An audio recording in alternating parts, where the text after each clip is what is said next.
বিভিন্ন ঐতিহাসিক প্রথা ও তার প্রবর্তক। দাগ ও হুলিয় প্রথা চালু করেন আলাউদ্দিন খিলজি। পাট্টা ও কবুলিয়ত চালু করেন শের শাহ। মনসবদারি প্রথা চালু করেন আকবর। কৌলিন্য প্রথা চালু করেন বল্লাল সেন। সিজদা ও পাইবস গিয়াসউদ্দিন বলবন। 40 চক্র ও ইকতা প্রথা চালু করেন ইলতুৎমিশ। রেশনিং প্রথা চালু করেন আলাউদ্দিন খিলজি। জিজিয়া, জাকাত, খামোশ কর ব্যবস্থা চালু করেন আলাউদ্দিন খিলজি। সেনাদের নগদ বেতন কে চালু করেন? আলাউদ্দিন খিলজি। ডাক ব্যবস্থা কে চালু করেন? ডাক ব্যবস্থা চালু করেন শের শাহ। ঋণ দান প্রথা কে চালু করেন? ফিরোজ শাহ তুগলক। যৌথ ও স্বদেশমুখী কর কে চালু করেন এই ব্যবস্থা? শিবাজি। রায়তওয়ারি প্রথা এটা কে চালু করেন? আলেকজান্ডার রিড ও টমাস মনরো। মহলওয়ারি ব্যবস্থা হল্ট ম্যাকেনজি। মারাঠা পেশাবতন্ত্র কে চালু করেন? শাহু।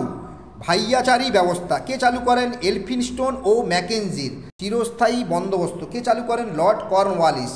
শিলাদার ও বর্গীর অশ্বারোহী কে চালু করেন? শিবাজি। ইকতাদারি প্রথা কে চালু করেন?